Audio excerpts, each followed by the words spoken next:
É um privilégio muito grande para mim estar aqui com vocês. Obrigado, Sam. Muitas memórias dos meus dias primeiros como discípulo. Sam disse, como ele disse, ele liderava o meu bate-papo. E eu acho que eu o frustrei mais do que uma vez. Ele me ajudou a como me tornar um discípulo mais maduro. Sam me ajudou a Irene e a mim. No momento onde nós tivemos os trigêmeos, 2 meninos e uma menina, eu tinha outros 2, tivemos o triplets, os trigêmeos. E eu realmente aprecio muito a sabedoria e a experiência e a maneira como ele nos ajudou. A Irene e eu temos muitas boas memórias do passado com Sam e Jerry.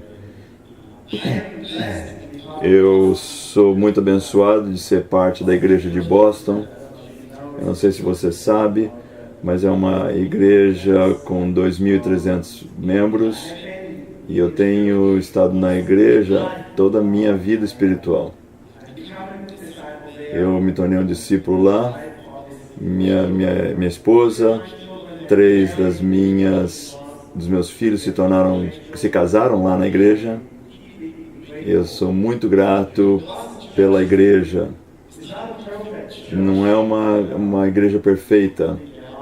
Eu não acredito que exista igrejas perfeitas, mas a igreja de Boston é uma grande igreja e nós somos muito gratos.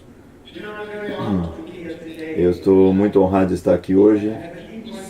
Eu tenho um respeito muito grande pelo que eu estou fazendo aqui hoje. Esse é um grupo muito distinto, diverso. Muitos de vocês lideram igrejas ou estão em parte de igrejas pequenas, em partes do mundo da qual eu não estou muito familiarizado, mas eu também estou falando não somente por mim, mas por Wyndham Shaw. Então ele continua trabalhando comigo, é um dos meus mentores, um discipulador meu. E eles têm ajudado no nosso casamento, com os nossos filhos, e eu sou muito grato pelo Wyndham. E me ajudou a entrar para o ministério em 2001. Eu decidi deixar a minha carreira e focalizar 100% no ministério. Eu me autossustento, mas eu sou parte da equipe de liderança lá. E o Wyndham tem essa maneira incrível, combinação.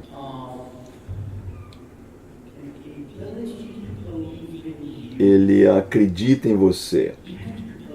Você tem que acreditar nas pessoas em sua igreja.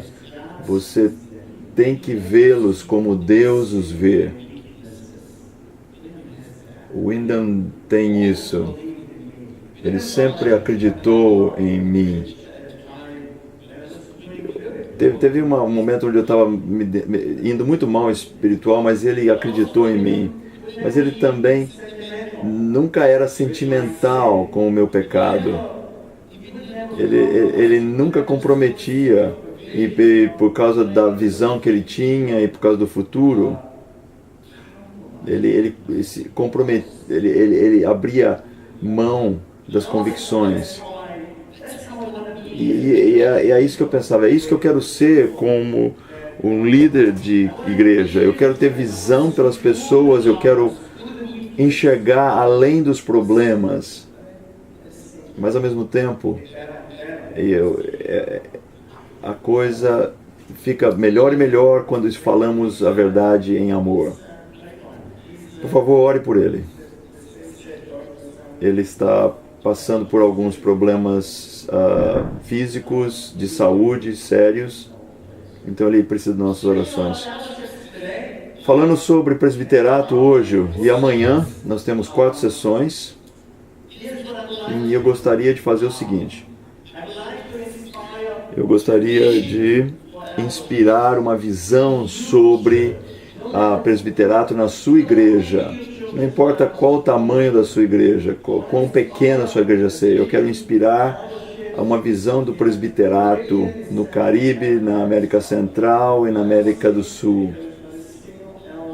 Eu entendo que não temos presbíteros nessa parte do mundo, mas eu quero que você fique inspirado em ter uma visão por esse tipo de coisa na sua igreja.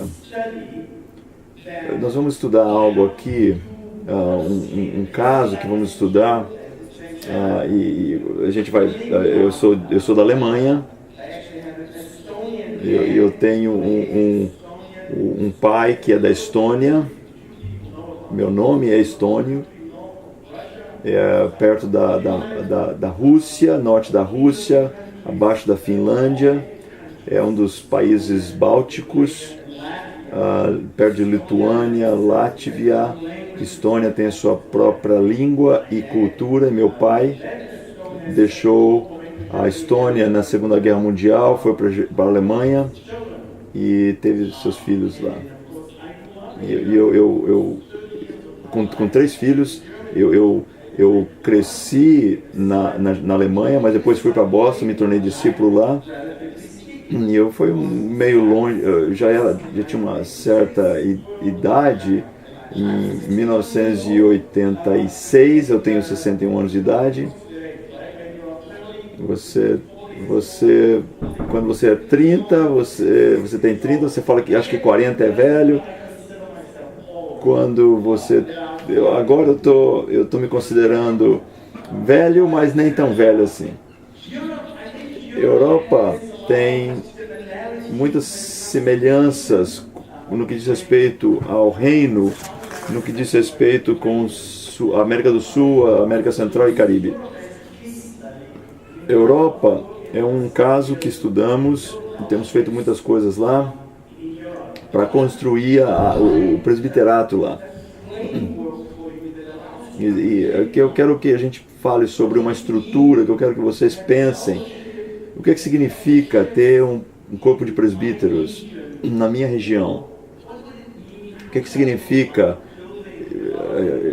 desenvolvermos o presbiterato na minha igreja.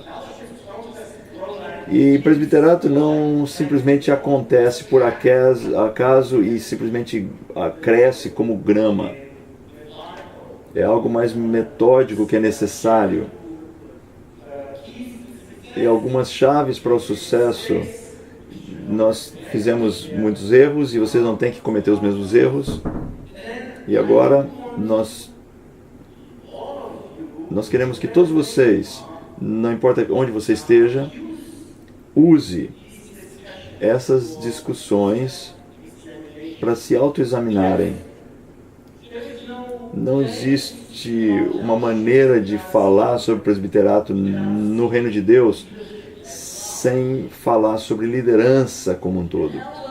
Um presbítero é um papel na igreja, mas no final das contas, nós todos somos pastores, nós todos somos supervisores nas nossas igrejas. E vocês todos estão fazendo o papel de presbíteros, porque se não temos presbíteros agora, alguém está fazendo esse papel. Então eu quero que vocês pensem, durante toda essa aula, quando falarmos sobre caráter, sobre coisas pessoais em termos de habilidades para liderar bem, é isso que eu sou. A gente vai ouvir exemplos, é isso que eu sou. Quando você ouvir qualificações, é isso que eu sou. Quando você ouvir as qualificações, ainda que você não esteja nesse caminho, pense sobre isso.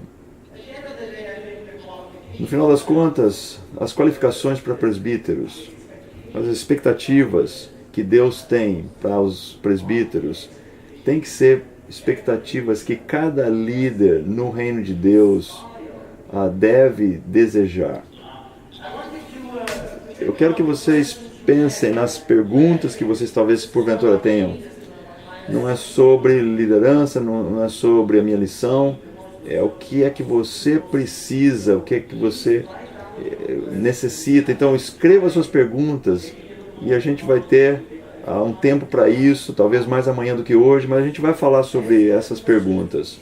Então, por favor, escreva essas perguntas no papel e no momento oportuno a gente vai tratá-las. Eu quero começar com um caso. Então eu vou dar um estudo aqui, um caso de estudo, onde a gente vai falar como nós desenvolvemos liderança na Europa. E amanhã eu vou falar como fazer isso acontecer, como fazer isso funcionar para liderar com os presbíteros e o restante das igrejas, e o restante da igreja. Na Europa, como eu disse, é muito semelhante, ainda que a geografia seja diferente. Eu tenho algumas ideias sobre diferentes partes do mundo que talvez não sejam adequadas. Eu conheço um pouco mais do Caribe. É ótimo vir aqui para Miami, é uma bênção. Eu tenho esquecido, eu estava no caminho para a Europa, eu tinha levado todo o meu casaco, mas aí parei aqui no aeroporto de Miami e estava suando. Europa é um continente com muitos países. Muitos países, diferentes línguas, culturas. Tem a comunidade europeia, mas eles são todos países muito individualistas. Eles são diferentes. Culturas, realmente. Alguns dos países mais ricos, e existem alguns países muito pobres, muito diverso, muito diversificado. Deus usa o movimento das igrejas de Cristo internacionais, e particularmente em Boston. Tem 56 equipes que foram enviadas de Boston para a Europa nessas décadas, e Deus tem feito grandes coisas lá na Europa. 23 igrejas, mais de 30 igrejas, incluindo a Ucrânia, e quase todos os países têm pelo menos uma igreja. As igrejas são pequenas, algumas são bem pequenas.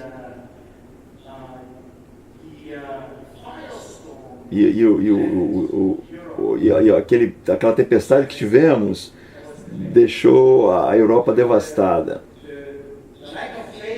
A falta de fé, a confusão, o pecado de líderes e de não líderes causou grande dano em igrejas pequenas, mais do que nas igrejas grandes.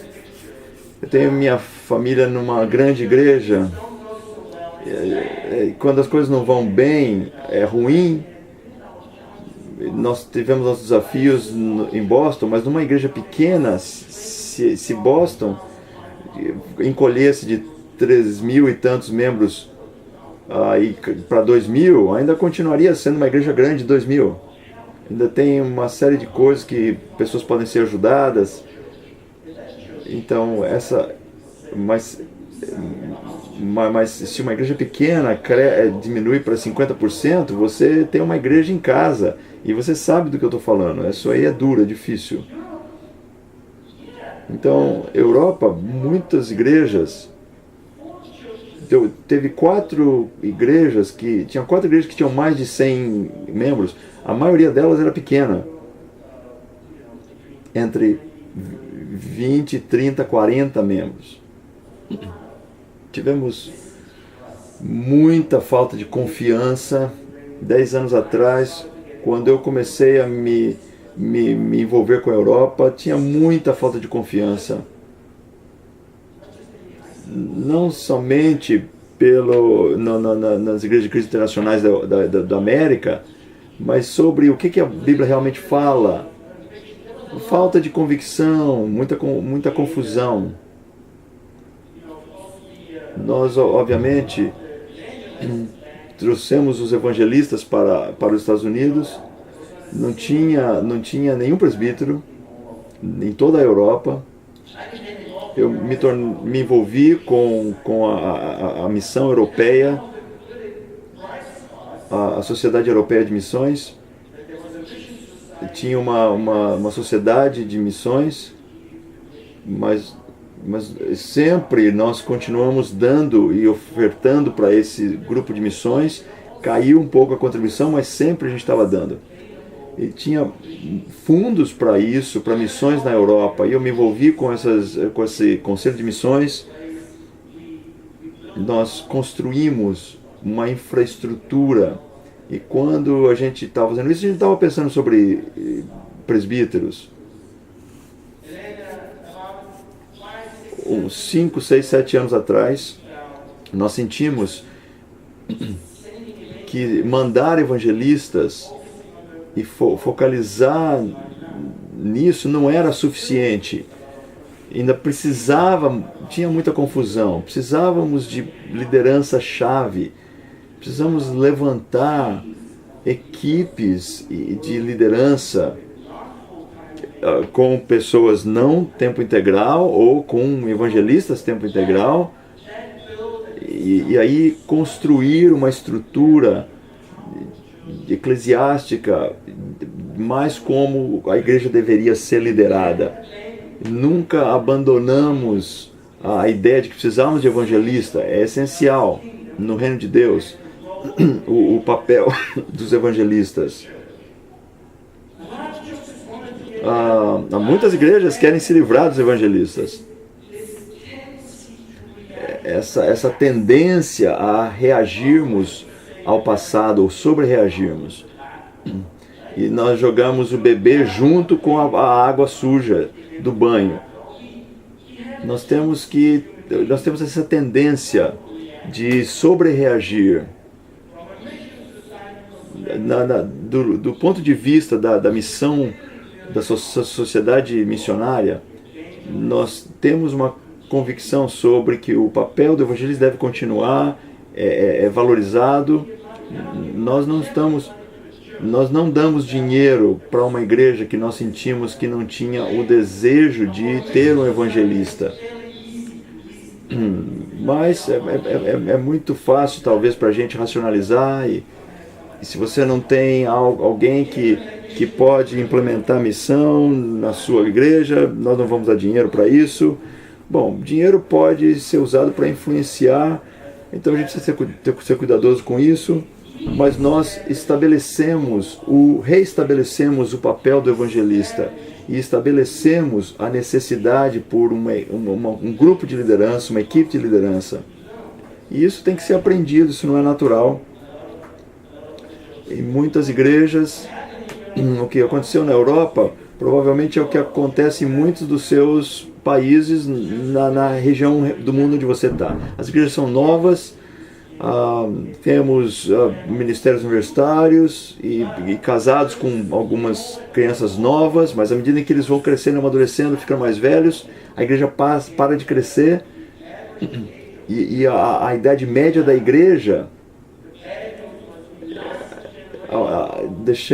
perdemos uma geração de pessoas na igreja. E se você pode ver isso estatisticamente na igreja, muita gente de 40 anos para cima, e aí depois você tem pessoas jovens e você tem um pedaço aí faltando. E o que aconteceu foi que paramos com o evangelismo, mas talvez alguns discípulos ficaram mais velhos, casaram. Então o que aconteceu é que nós temos boas e más notícias. O pessoal mais novo ficou mais velho, amadureceu, mas tem uma maturidade mais natural, tem uma experiência de vida, tem filhos, eles aprenderam como ter bons casamentos, e esse é o grupo de pessoas que foram, que se tornaram membros desse grupo de liderança. E isso foi um ponto importante na construção do grupo de presbiterato. Não abra mão dos evangelistas, não simplesmente coloque alguém no lugar do evangelista. Não faça isso, isso não é uma boa ideia, isso é tolo. Mas precisamos estabelecer um grupo de liderança. Mas eu quero reenfatizar que isso é muito, muito importante. Para a gente voltar para as nossas regras, para as nossas raízes é algo muito importante.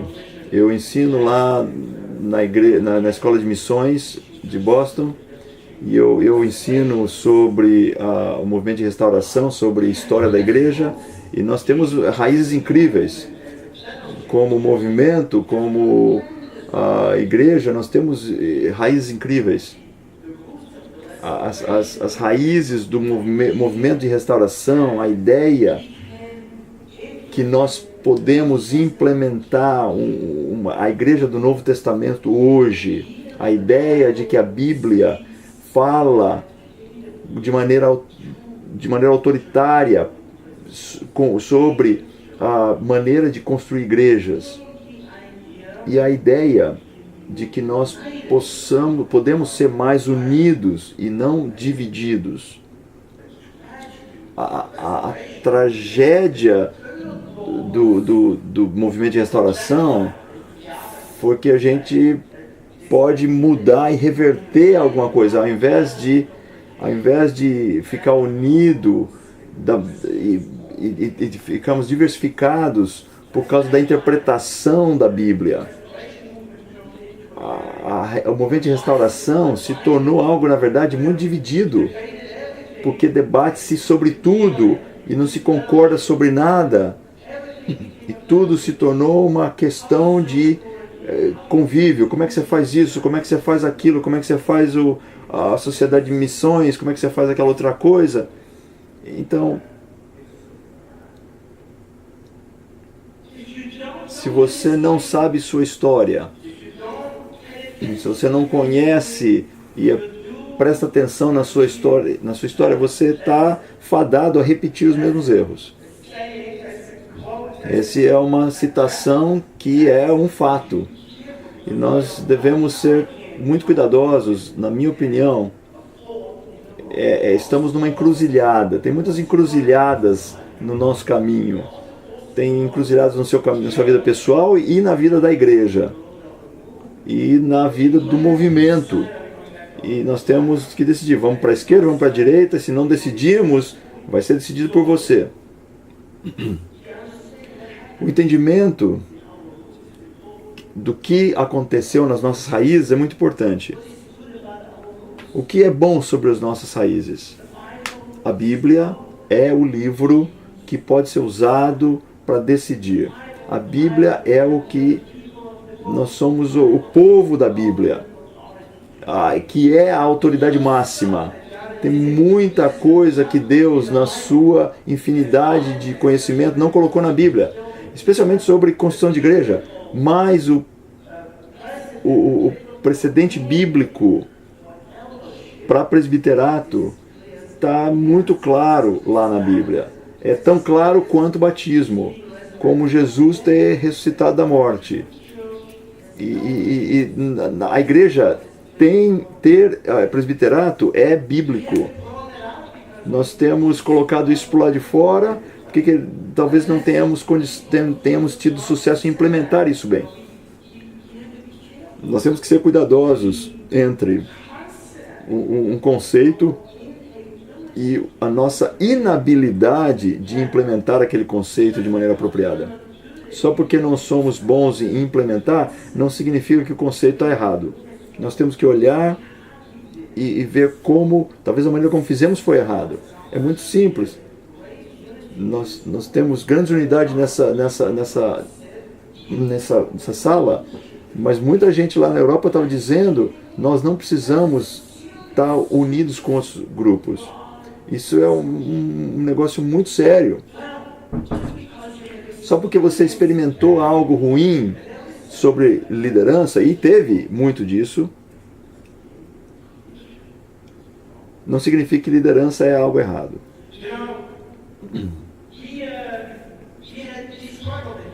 Nós tivemos muitas lutas lá na Europa. Muita gente não queria trabalhar conosco. Muitas coisas, duas coisas são muito sensíveis para igrejas. Duas coisas. Número um, a influência de fora, especialmente quando está conectado com dinheiro. Isso aí é algo muito sensível. Você quer influenciar a minha igreja? Então, se eu for tomar o dinheiro da sociedade missionária, o que você está esperando de mim? Que expectativa você vai ter de mim? E essa é uma coisa muito sensível. Como é que a gente lidera a igreja? Outra coisa é sobre liderança. Você vai me dizer como é que eu vou liderar a igreja? Quem deve estar aqui? Muita gente não queria trabalhar com a gente. Uma das estratégias espirituais foi o conceito, eu não tenho, Atos 16, 6 a 10, Paulo tinha um plano. Alguns dizem que Paulo não tinha uma estratégia, não tinha um plano, mas eu acho que isso não está certo. Eu acho que ele é um dos caras mais cheios de estratégia no mundo. Só porque Atos não fala especificamente o que o plano foi que Paulo tinha, mas é óbvio que ele sabia o que ele estava fazendo.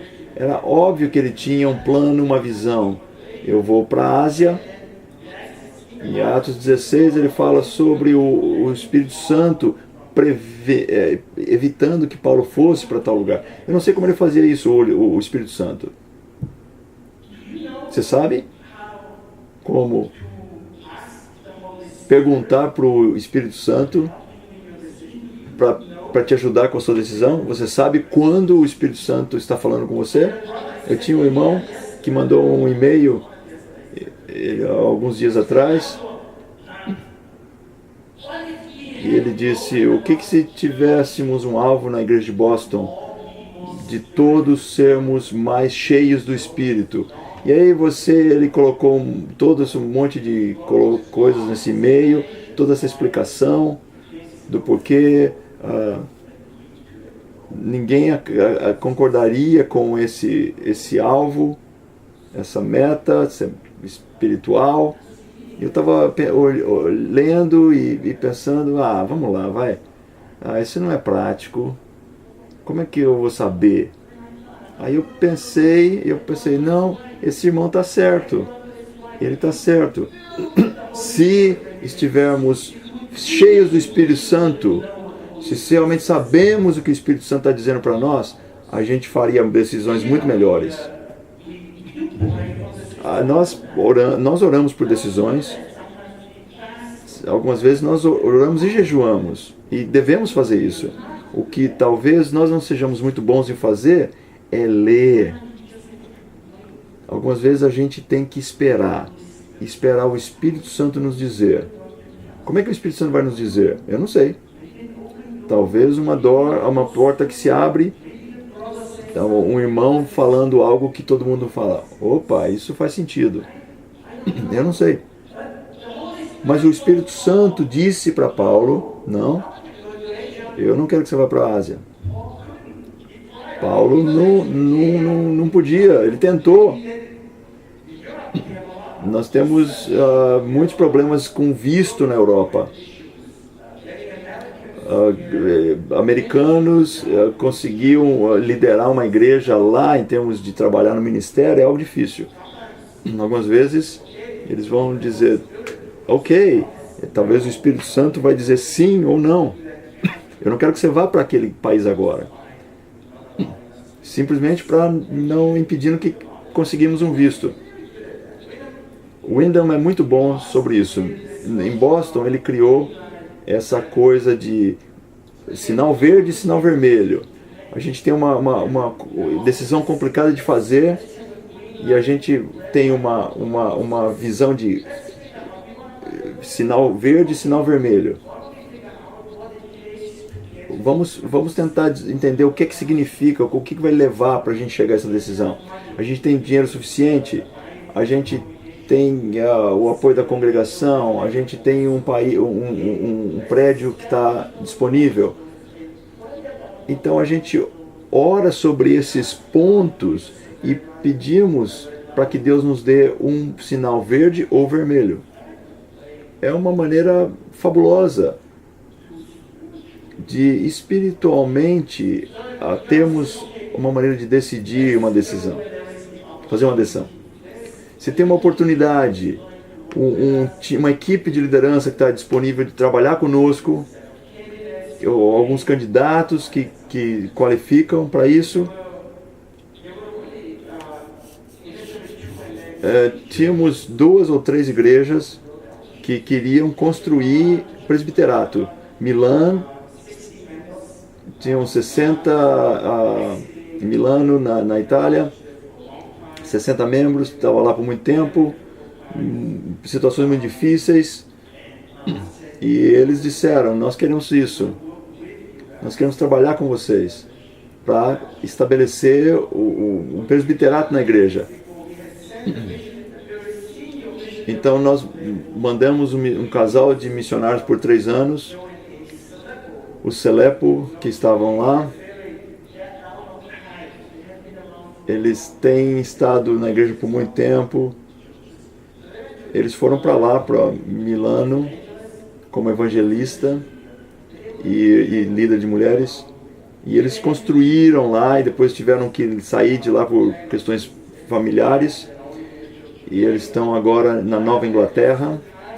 Mas teve um tempo nessa que os Selepos estavam ajudando lá. Eles vieram até nós. Você nos poderia ajudar a estabelecer presbiterato lá.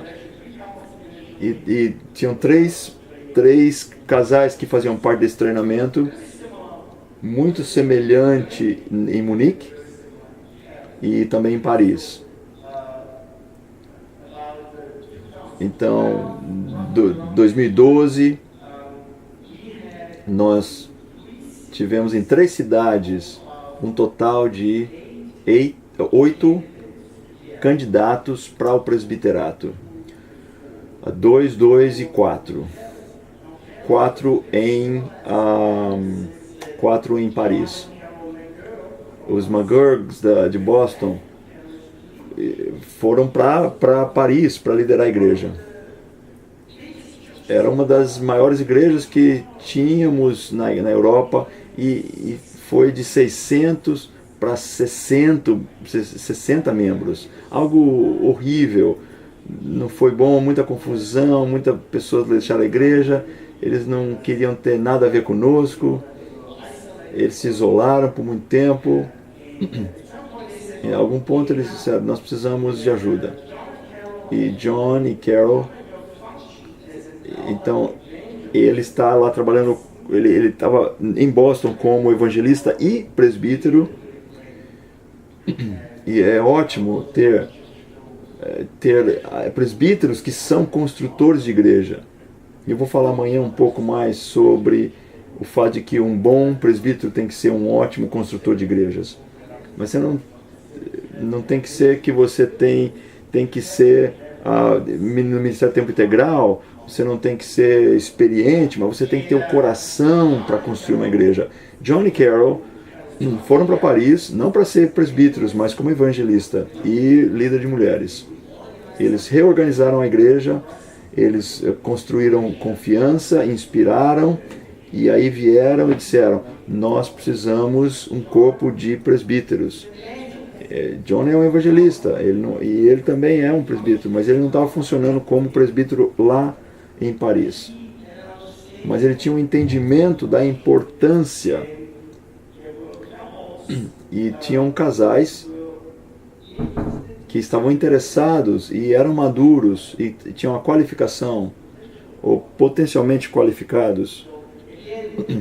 E de novo, a base de tudo foi levantada e aí em 2015 nós apontamos 4 evangelistas, 4 presbíteros, 2 em Milano, e um pouco depois eles apontaram 2 casais em Munique.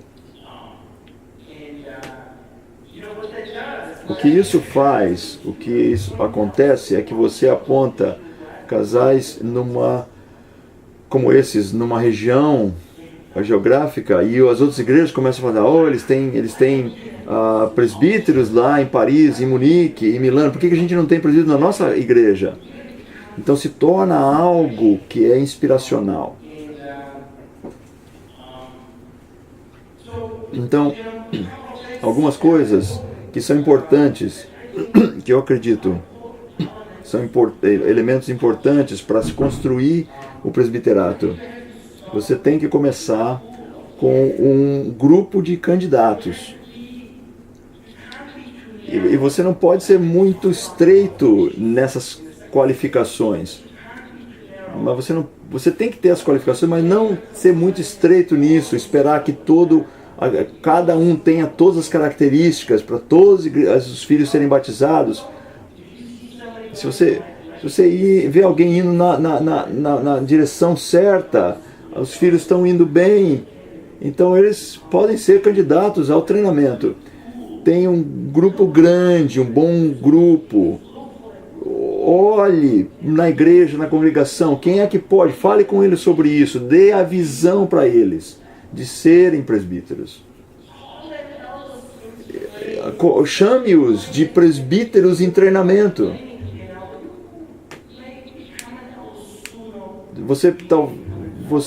Você pode se tornar um presbítero mais cedo ou mais tarde, talvez decida não se tornar um presbítero, mas não tem a mentalidade que se eu estiver nesse grupo de treinamento, eu tenho que me tornar um presbítero, ou eu sou um fracassado se eu não conseguir isso. Não, você vai se tornar um pastor melhor.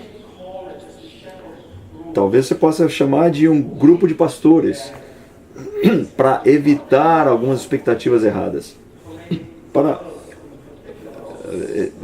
alguns irmãos e algumas irmãs, alguns desafios, é o medo de talvez ter que sair dessa posição por causa de como os filhos estão indo, e aí colocar uma pressão nos filhos que não é bom.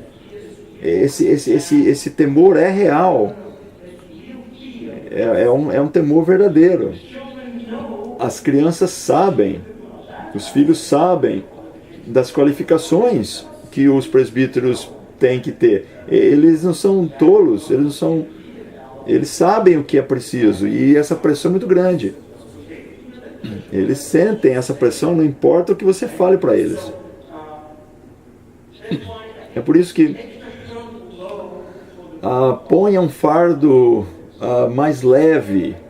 Comece cedo, comece o mais cedo que você puder. Não importa se você estiver treinando por 4 ou 5 anos, ou 3 ou 4 anos.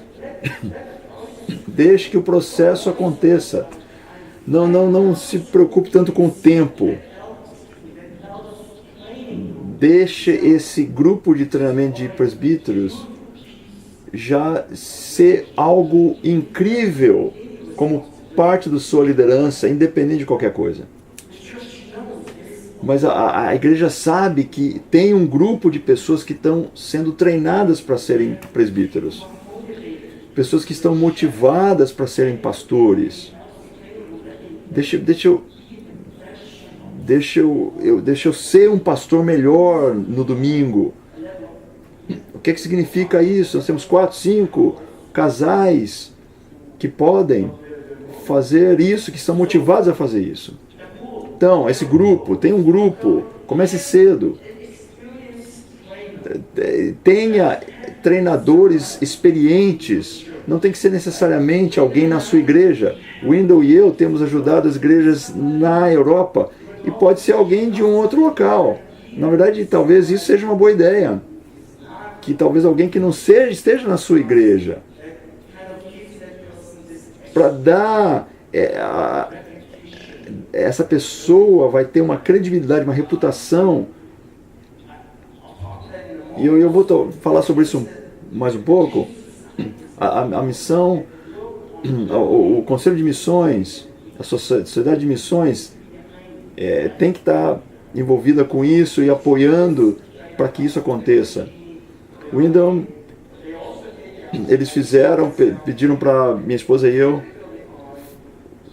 fazer parte disso, para poder treiná-los, mas também levantaram a nós para aprender o que eles fazem, para também dar a nós a credibilidade para fazer esse tipo de trabalho. Eu e a Irene, nós estamos juntos com o Wyndham e a esposa na Europa. Quando o Wyndham começou e Jeannie começaram, eles já não viajam tanto mais, e aí nós tivemos que começar a viajar mais. E nós terminamos o treinamento lá em Kiev.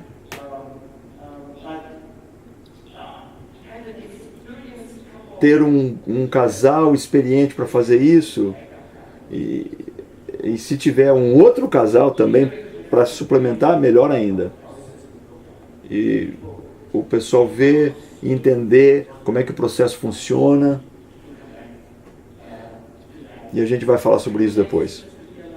Tem que ter muito treinamento, muito ensinamento, muito material que está disponível, e nós temos que fazer o tempo e criar os fóruns para fazer isso.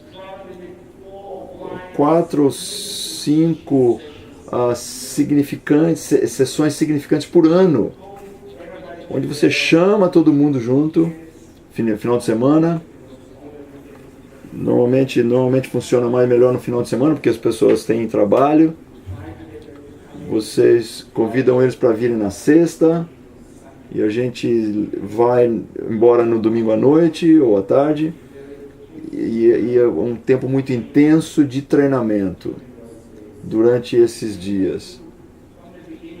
Desde o começo nós temos que falar do papel da mulher do presbítero, com eles juntos. E são muito poucas as sessões que a gente separa homens e mulheres. Você tem que ajudar a desenvolver essa visão do papel da esposa do presbítero desde o começo. Você tem que trabalhar através do grupo de liderança desde o começo. Essas pessoas que estão nesse grupo, que devem criar uma dinâmica tem que ter certeza que desde o início esses grupos estão trabalhando junto. O grupo de liderança está trabalhando junto. Nós vamos fazer um pequeno intervalo agora de 15 minutos, e aí a gente vai falar um pouquinho mais sobre outras coisas. 15 minutos.